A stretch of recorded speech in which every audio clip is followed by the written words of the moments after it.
Hello friends. So I'm going hunting next week with a couple friends, and I'm a little nervous because I had an ancestor who was also an avid hunter. That is, until he went hunting one day and was mauled by a wild animal with huge claws, thick fur, a small round tail, and a very strong sense of smell. And so that unfortunate incident is the last thing that ever happened to my ancestor, and so that's why I'm a little fearful of going on a hunting trip in an area that this terrifying animal is known to frequent.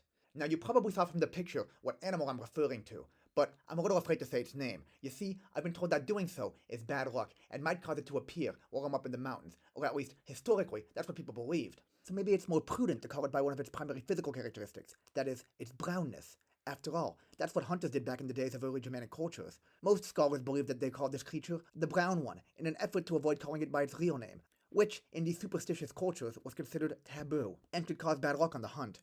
Specifically, Germanic tribes used the word bero, that is, the brown one, from the Proto-Indo-European root bear, or brown.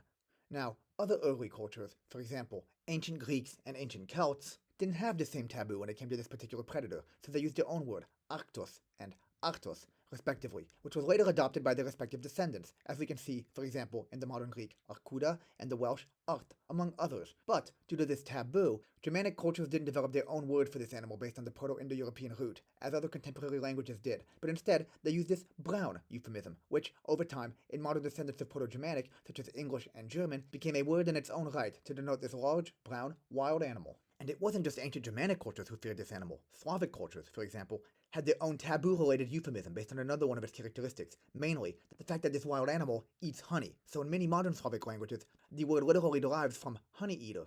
Baltic cultures did the same thing, for example, in Latvian and Lithuanian, where the animal's name is derived from the fact that it trampled on things. So yeah, all these euphemisms describe this terrifying animal that hunters across the ages have feared and sought to avoid at all costs, including me, who am so fearful of seeing this animal in the wild that I don't even dare say its name.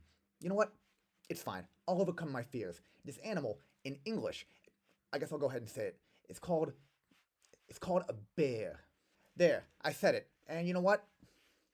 I don't see any. So maybe this whole taboo isn't based on any... Wait. What was that? Uh-oh. I think I'll just get the bear spray out, just to be sure. Thanks for watching.